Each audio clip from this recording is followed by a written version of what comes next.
Bine ați venit! Noi am venit cu o vreme frumoasă. Unde este Andreea? Andreea? Cine e Andreea? Cine e Andreea? O căutăm și noi pe Andreea. Hai, Andreea, să iasă afară. Hai, Andreea. Hai, Andreea. La mulți ani, iubita.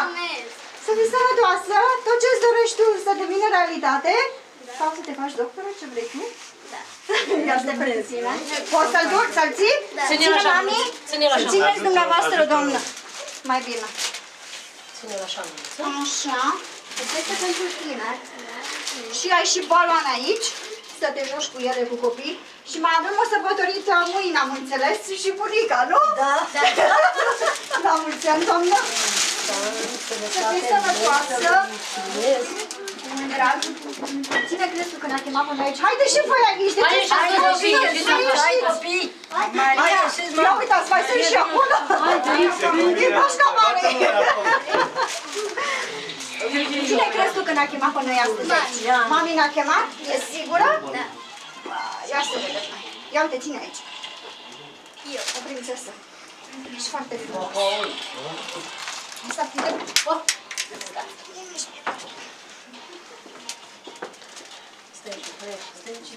Uite, vezi, ai imaginea ta. Este...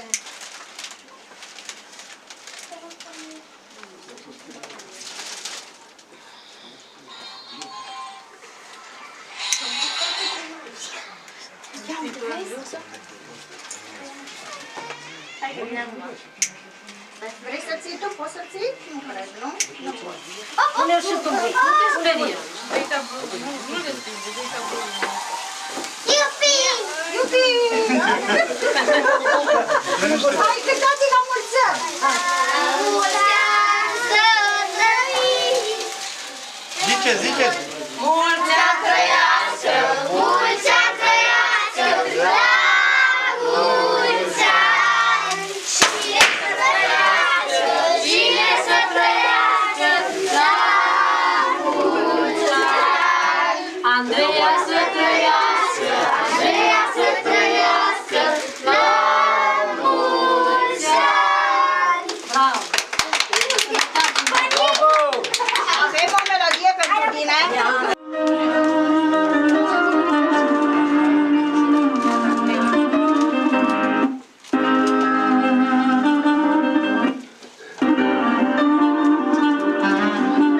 Din partea mea, Robin, dedic cea mai frumoasă piesă pentru fetița mea, Ailin Ștefania, și pentru toți cei care au fete.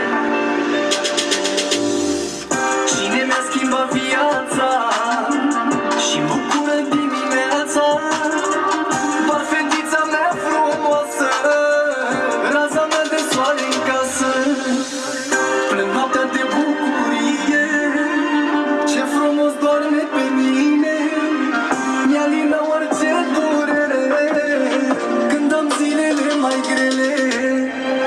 A rog Dumnezeu o floare din grădina lui cea mare și-a trimis-o pe pământ pe fata mea să-mi bucure inima, inima.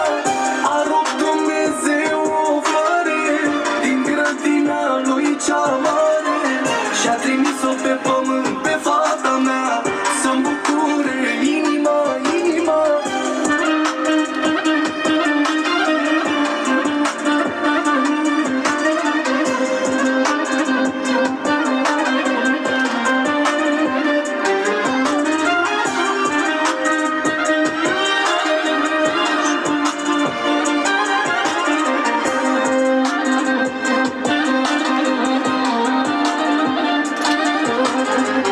De când a venit pe lume, mi-a adus doar bucurie. E cea mai mare minune, ce mult seamănă cu mine. Plâng noaptea de bucurie, ce frumos doarme pe mine, mi-alină orice durere când am zilele mai grele. A rog Dumnezeu o floare din grădina lui cea mare și-a trimis-o pe pământ pe fata mea să-mi bucure inima, inima. A rog Dumnezeu o floare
dimineața, să fii sănătoasă.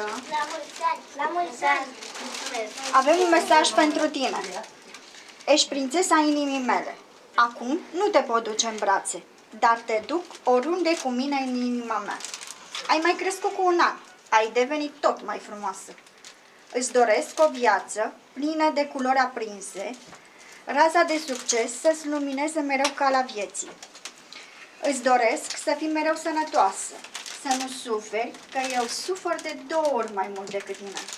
Să fii curajoasă, deșteaptă, să gândești tot timpul pozitiv. Viața te surprinde cu lucruri bune, dar și rele, dar eu îți sunt alături. Veselia să-ți înflorească un suflet. La mulți ani, cu dragoste, mama ta. Și avem și un mesaj și pentru bunica, care mâine împlinește o frumoasă vârstă, 72 de ani. La mulți ani, doamnă, și multă putere de muncă și să aveți grijă în continuare de cea mică. Dragă bunică, de ziua ta vreau să-ți spun mulțumesc pentru tot sprijinul acordat mie și fetelor mele. Ai fost a doua mamă pentru noi. Cu ocazia zilei de naștere, îți urez sănătate și bunăstare. Îți doresc ca ochii tăi să fie plini de lacrimi, doar de bucurie și fericire. Niciodată nimic să nu te doară. Să știi că ești iubită de noi toți. Ești de neînlocuit. Mereu ne-ai dăruit căldura ta, afecțiunea și sensibilitatea față de noi. La mulți ani, din partea nepoatei tale, Gabriela Florentina. Mulțumesc, să trăiască sănătate multă și lor și la tete. Și dumneavoastră încă o dată la mulți ani și ție, prințesul, încă o dată la mulți ani și să înveți carte, să fii sănătoasă și văd că ești înconjurată numai de oameni care te iubesc foarte mult, inclusiv mami. Ce să